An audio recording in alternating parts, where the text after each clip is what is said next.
Hello and welcome to the Perpetual Traffic Podcast. This is your host, Ralph Burns, the founder and CEO of Tier 11, alongside my amazing co-host, Lorraine E. Petrullo, the founder of Mongoose Media. So glad to have you with us today. You love it when I say amazing co-host. I just see you giggle. You know, everyone who hasn't been on our YouTube channel, you got to go over to perpetualtraffic.com/YouTube. Every single show, she like glows and giggles when I said my amazing co-host.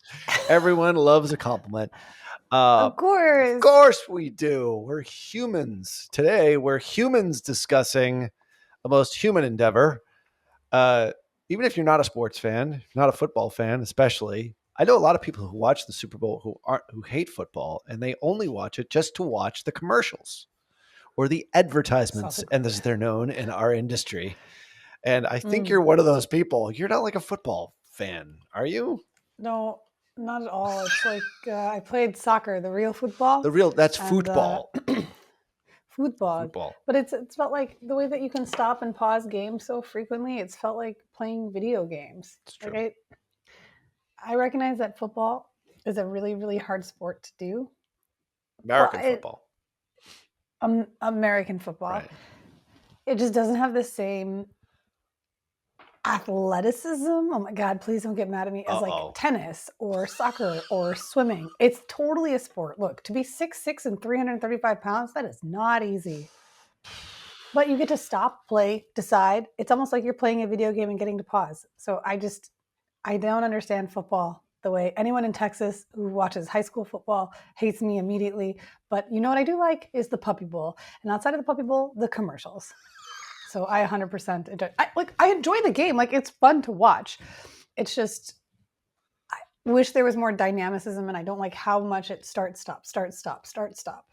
So speaking of large humans, I was fascinated. See, I love the X's and O's about football because there's so much strategy, and I never played football. I mean, I was a soccer guy myself, so I played, junior high school, all the way through into college. But I don't watch any soccer. I don't watch any football, but I love watching football. So I love it because it's like there's a game inside the game. And the game for me, which was completely boring, and I had to explain this to my wife the next morning because she didn't watch it. I was like, so who won the game? I was like, well, Philadelphia won. I was like, who was the star? And I said, the defensive line. She's like, really? I was like, watch this. So we watched a replay, and there were 4 dudes against like 6 dudes the 6 dudes were trying to block the 4 dudes. I'm getting a real technical here.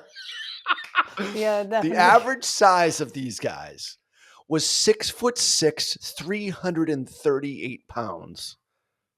Yeah. That is insanely huge.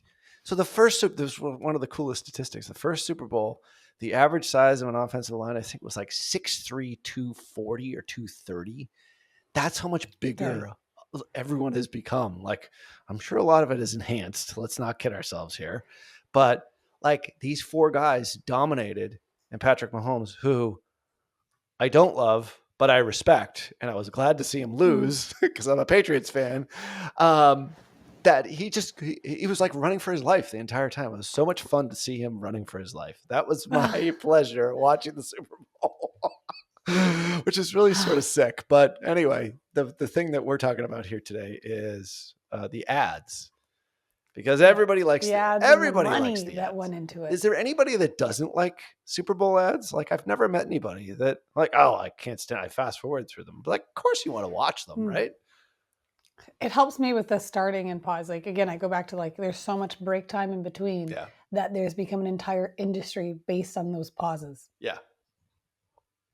Which makes it hard for it to be a sport. But sorry, I'm going to go back to one quick thing because you said the X's and O's. Did you watch the Kendrick Lamar halftime show? There were the X's and O's on the stage. I know. That was a reference to football. I thought he was playing tic-tac-toe. That was an homage to football. Okay. See, Kendrick? It was meta. I didn't even get that level of commitment to his Pulitzer Prize winning performance. Really? You thought it was great? I did. I enjoyed it 90% of the other people I've talked to have not enjoyed it. They found it less spectacular. They wanted the Rihanna version or the Katy Perry and like massive amounts of showmanship. Yeah. In the halftime. He didn't. And then where I liked the simplicity, I liked how clear the audio was. Yeah. I love the lyricism, the small nods of like when he looked straight at the camera with relation to his feud with Drake, when he uses a term that he calls him directly. We can't say and that. And then the whole stadium Traffic. erupts and everyone says probably A minor. Things that I like those moments. You saw Serena Williams dancing and she was doing the crip walk. I was like, oh my gosh, it's the hybrid of like sports and culture infused in one. And like Uncle Samuel L. Jackson, come on, that was brilliant. Yeah, we couldn't have different or more different viewpoints on that. That is exactly when I went out and made my dinner. You didn't use the Angel Soft potty break? No, I didn't. Well, I did that too, but it's like 30 minutes. It's twice the break, I believe, if I'm not mistaken. But no, I did watch it. I was amazed that he stayed in one outfit the entire time. That was my shock. And my kids were like, "Oh, this is the best thing ever." I'm just like, and I actually like Kendrick Lamar, like certain songs, but I couldn't get into it. So I think he's just going to say to everyone that didn't like it, it's like, sit down, be humble. Will just be his response to anyone who disagreed with it. But like the car was super creative. It was cool. Your entire audience come out. And I knew right away that they were going to make the flag because it was all the red, blue, and white outfits. I was like, oh, this is an easy, predictable component. Yeah. So there was like, but I don't know. It just didn't like, first off, I really have to enjoy the music, but secondarily, it's like I always compare everything back to U2 in 2001. I'm sorry. That was like the greatest halftime show ever, in my opinion. Okay. But be that as it may, setting all that aside, what was your favorite commercial? Now, there's two categories here. Is your favorite commercial, and then as a marketer, what do you feel was the most effective commercial? When we say commercials, it's funny how we say commercials on TV when it's an ad at the end of the day. 30, 60, somewhere like 90 seconds. That was kind of that. It's like, oh my God. So what was your favorite ad? And then what was, like, if you have data, I know you had your people. This is great. This is what I love about you. You had your people doing an analysis of the Super Bowl ads. I was like, why didn't I think of that? That was brilliant. So tell me what your thoughts are. I took my notes while watching the game, right? Yep. So I had my notes. And then on Monday morning, I sent a text to my team. I was like, all right, here are my favorite ads. I want you to get me data on how these ads performed, because if I liked them, did the other people like them? Were they worth the investment? What's the earned media that these got? And what are the other components that I missed out? Like, we found that State Farm had a commercial that wasn't aired. Really? That they pulled with Arnold Schwarzenegger and Danny DeVito because it was about the fires. Yeah. Oh, right. And that has happened before too. I wasn't looking at that one this year, but anyway, go ahead. No, I just like, historically speaking, the like Newcastle Anna Kendrick Not a Super Bowl ad was the most impactful one for me, where she had done one that wasn't aired, but it was in the premise of, you hired Anna Kendrick, she thinks she's going to do a Super Bowl commercial, and then you're not actually going to make it a Super Bowl commercial. And she's like, what the heck? Which is kind of similar to the one where LeBron James was in the commercial for Taco Bell. And they're like, we actually just put the regular people who shop at Taco Bell versus hiring a celebrity endorser. So it was that same thread. So I asked my team, find out all the things that I don't know about from the Super Bowl. And let's gather, how much were the investments made? How much was Tom Brady's watch? All those type of things that I had taken from notes. Yeah. So yeah, I had delegated that. So I've got some data I can share. But your question was, what was my favorite commercial? Yeah. My favorite commercial was hand down Wanda Sykes and the breast cancer screening commercial, where it was just like the perfect harmony of men watching the sport and Taylor Swift fans adapting to the sport. And it was boobs. It was done in a way that men paid attention. Women were pissed off. And then women were like, oh, you know what? Yeah, do pay attention to my boobs so that I can get breast cancer screening. Oh my gosh, this is a drinking game. I should not say boobs as many times as I have in our podcast episode. I'm shaking my head as how great that ad was, because I was like, what the hell? And then I'm like, oh my God. I'm like trying to think, all right, what is this for? And I'm like, could it be? I was like, I thought it was maybe breast cancer. And then I thought it was maybe one of those he loves us commercials, which are all over the place now. Like, He Gets Us commercials, which you got to look into that. Yeah. Like, who is actually sponsoring that? But anyway, that was a tremendous ad. Yeah. You had so much emotion. Like, Yeah. I would imagine there are many people like me that I was like, oh my gosh, are you kidding me? This is like, I thought this was a bra commercial. Yeah. I thought this was so obnoxious. I was so disappointed and thought, okay, someone invested $10 million to just show boobs. And then I like that they had like, art that was brought in. And then when it came out, I was like, oh, you got me. You got me. And the emotion that accelerated and then the humor that infused it. And then having Haley Steinfeld and Wanda Sykes coming in. I've loved Haley Steinfeld as an artist. She has some super empowering songs. Wanda Sykes, I think, is one of the most funniest female comedians. Yeah. No, funniest comedians out there right now. Yeah. And yeah, so that was bar none my top ad. Unbelievable. The shocking value of that was, it was insane to me. I was like, oh my God, what am I watching? And I really didn't know what it was. And that way, you hooked me in. We always talk about 100%. like great advertisements, like you need a hook. You need the first 3 seconds. What is that hook going to be? How are you going to pull me in? And immediately from a male standpoint, it was like, whoa, what is this? And you, from a shock and awe standpoint, are like, whoa, what is this? So we both of the demographics, like the avid football fan, me, and then you don't care about it at all, but are watching because of advertising, or maybe you represent the demographic that is there to just see the screenshots or, the luxury suite shots of Taylor Swift. There's a certain demographic that is watching just for that. Sure. They may or may not be football fans, but how that all merged together in one ad, when it came together at the end, when Wanda Sykes came out, I was like, holy crap. I couldn't believe it. Rarely, I think, in an ad does it, like, it took your breath away. For me, I don't know if it had quite that effect, but I was like, wow, as an advertiser, that's insanely great. It was risky. And they had to like really measure the time, because what was interesting is they had an abundance of different boobs. They brought in art.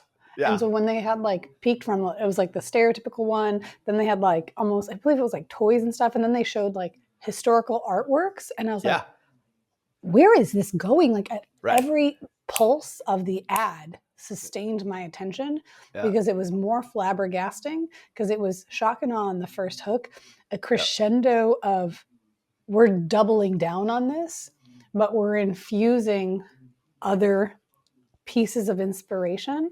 Mm-hmm. And then it came in with the close being like, got you. And I was like, you did. You 100% did. But I will say one thing, Ralph, to your question earlier, which is the best and which is the most impactful. I don't know who the advertiser was. I know the message was breast cancer screening. Yeah, that's the interesting part of it. I thought it was actually American Cancer Society. So if you look this up, you Google it, it does say that. However, the last frame, it's Novartis. And Novartis, if you don't know what Novartis is a enormous, ginormous pharmaceutical company. It's what we call big pharma. Used to be a part of that whole thing way back when. The point is they sell drugs for multiple drugs, actually, for breast cancer treatment. So what they are going is high level brand awareness to a certain degree, awareness of an issue, which does, if you're thinking about it as a funnel, eventually funnels down to a commercial intent. So it wasn't just to be nice to say, hey, everyone out there, let's shock and awe you, including shots of like the fembots, kind of, sort of, to a certain degree. Ones. Yeah. There's also the guy in the coffee shop who's like, look at my eyes. He's like staring at the cleavage. Like, it hit on so many great, like, through the years, like, stuff about, that area of human anatomy. The point is it did have a commercial intent. However, like, if you're going to spend $7 million, $8 million for 30 seconds, for 30 seconds, without the production cost, without the value, take all that out of it. Like, it's a significant investment. You better have some kind of commercial intent. But anyway, so it makes sense. So yes, people who advertise on this, like, there is a capitalistic intent. Of course, advertising is to sell more stuff at the end of the day, and or awareness, or to sell your ideas in some cases, like we talked about earlier, like, he gets us, that whole commercial thing that's been going on for a while, which I don't quite get. But anyway, commercial was very good. The one that was actually done in the Super Bowl, I thought was really good. However, that ad really did stick out to me. So it's almost like it wasn't my favorite ad, but for me, I feel it was at least like lasting impact. It was something that I was like, holy crap, I need to, make sure, as a husband of a female who is in that demographic, making sure that she's doing, those regular checks at all times. Yeah. So like, at least at that standpoint, whether or not it was to sell more drugs from Novartis, I don't really care. The point is actually it was so good that it really does have a very positive impact on society in a lot of ways. The societal impact, great. The stereotypical pharma commercial is usually like happy people doing like out on a picnic. There's a very attractive couple with a dog and a frisbee, and then 1,000 lines of legalese. Please do not take this if you have risk of a heart attack, or if you breathe, you may struggle with diarrhea. Whatever those components are. So I think where the brand didn't land with me in this, the opportunity is how do they leverage the initial commercial, which is their brand play, to extend further iterations of that campaign concept to bring home the product, to introduce the brand more strategically. And the way I think about that is, in the past, it's like you have your Super Bowl commercial, you run that initially, and then you keep running that for a month, and then you do off segments. So if they do more campaigns with Haley Steinfeld or Wanda Sykes, or if they bring the fembots, or they maintain that, like, hey, have you seen any boobies today?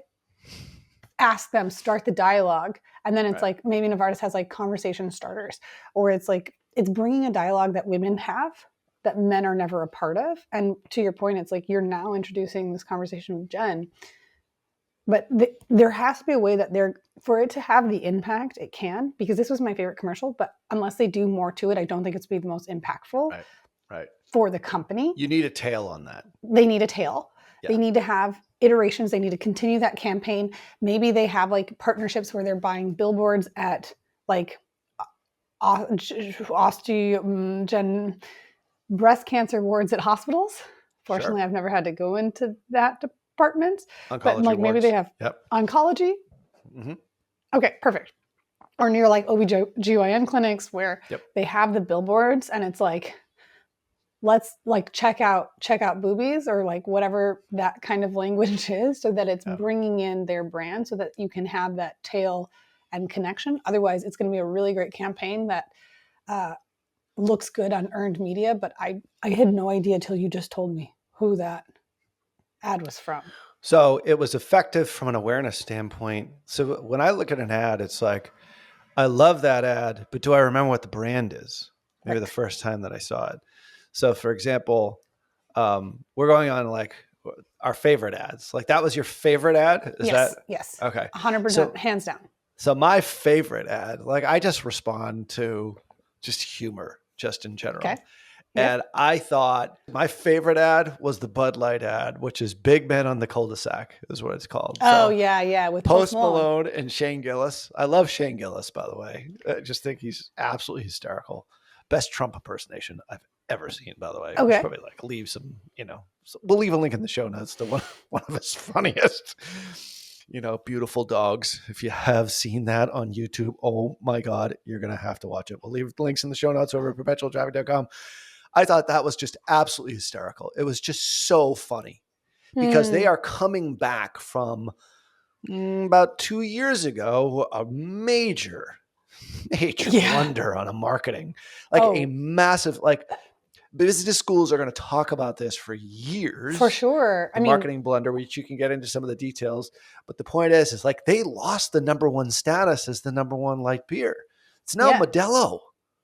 Oh, whoa. Yeah, they have lost it. So they are coming back. And I felt like they pulled out the stops. Because first off, Shane Gillis is that demographic that is anti that which we can get into that campaign, which is anti all the LGBTQ stuff Okay. and how they marketed themselves. And they made a big blunder there because they For those alienated that don't know, they went too woke almost, is what people yes, were saying. And then it went so far that Kid Rock even came out and in, banned Bud Light. yes. Right. Yeah.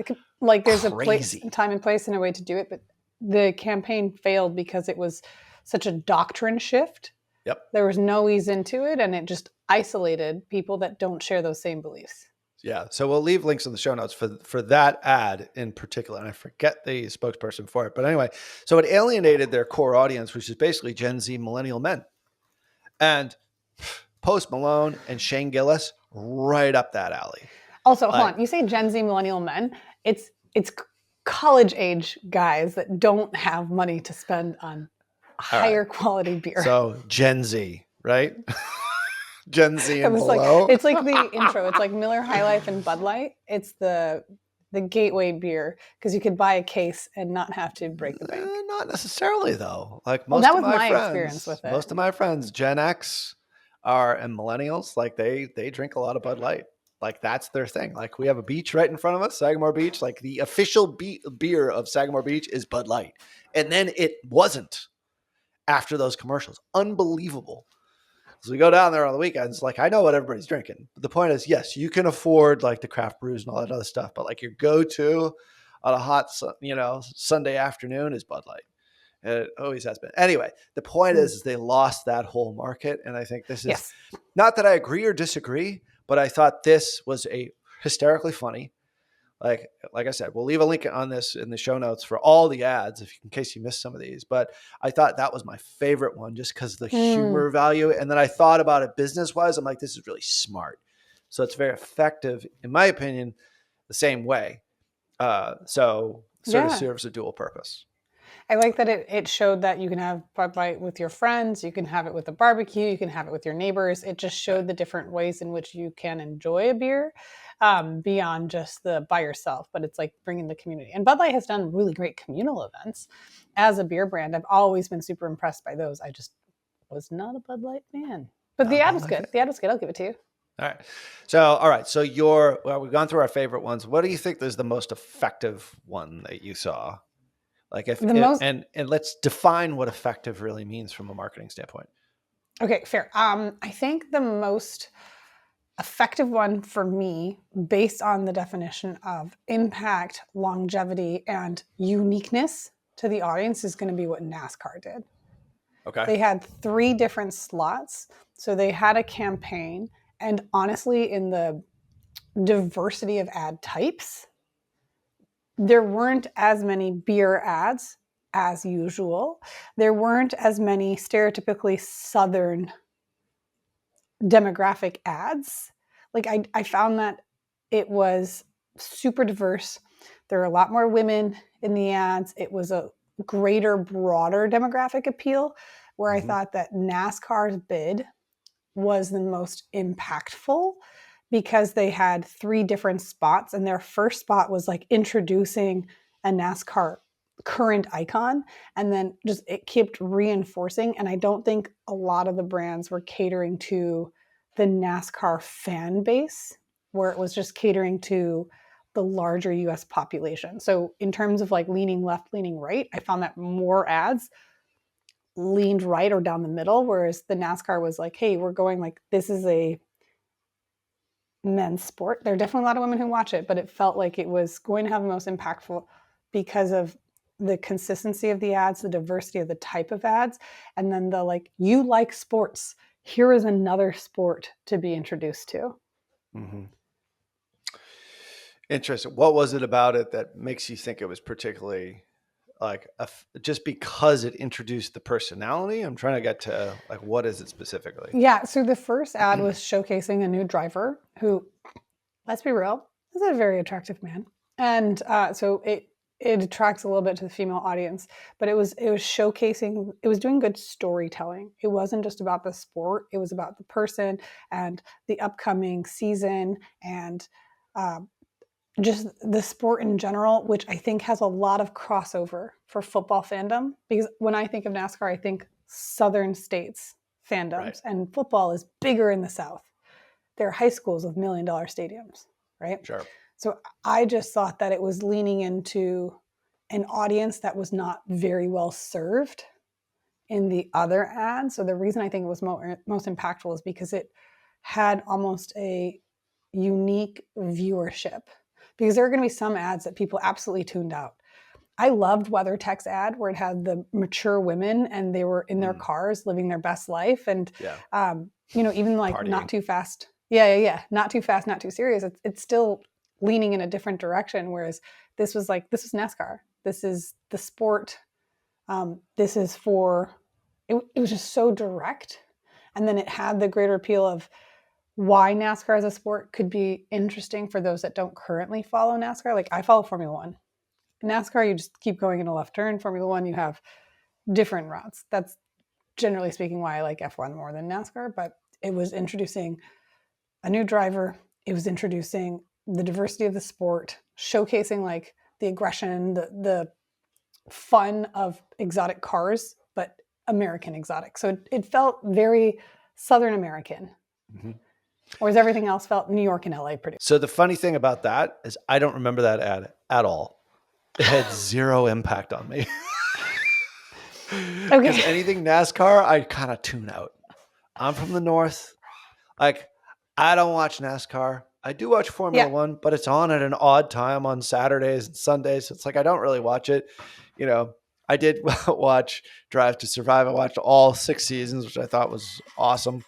And amazing in the personalities, and there's a great video that's on there, but I think the series on Wendover, which is on YouTube, where they talk about how F1 really reinvigorated the entire sport, not only through the Netflix series, but also by caring about the individual personalities.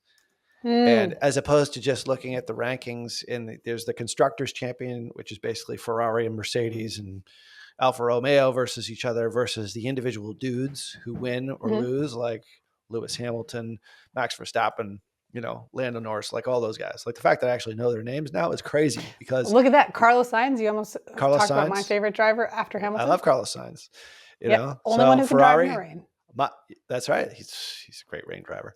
So anyway, my boy, Lewis Hamilton is going over to Ferrari this year. You have no idea. That's my favorite team and my favorite driver. I'm set for this year. Yeah, pretty cool. He's a really cool guy. So anyway, there's a whole idea like how they actually grew their brand, which we'll leave links in the show notes on that, which is fascinating because they know what we know on this show.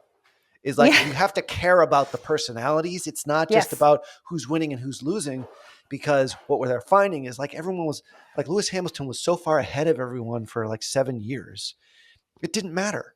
So everyone was like, I'm not going to tune in because I know who's going to win.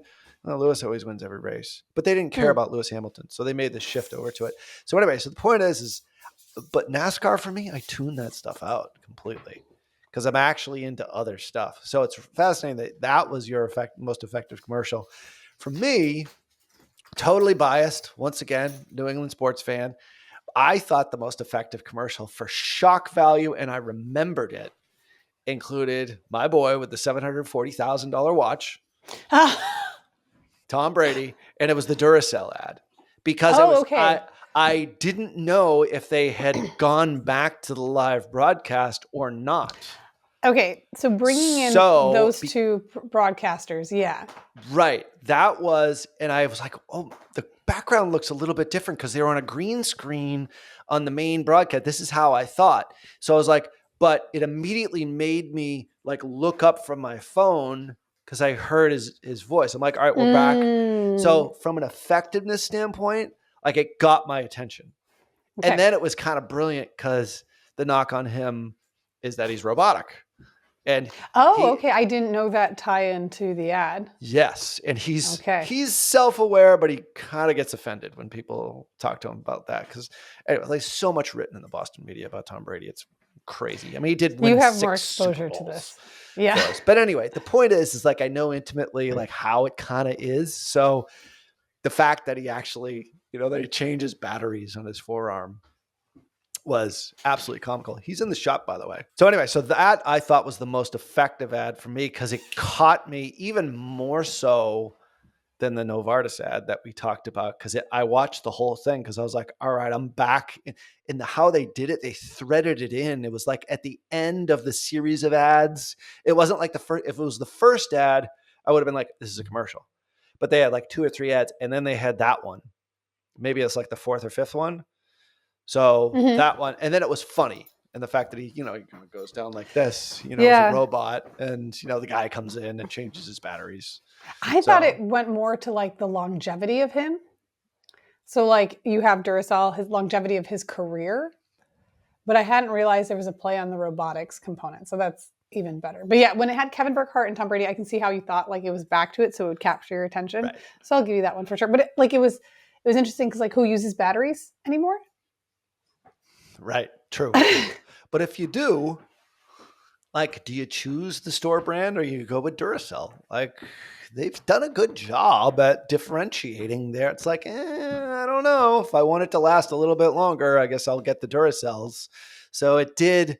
Now, the fact that I remember it was a Duracell battery ad right there is good. So effectiveness, that was the best one. Was it my favorite one?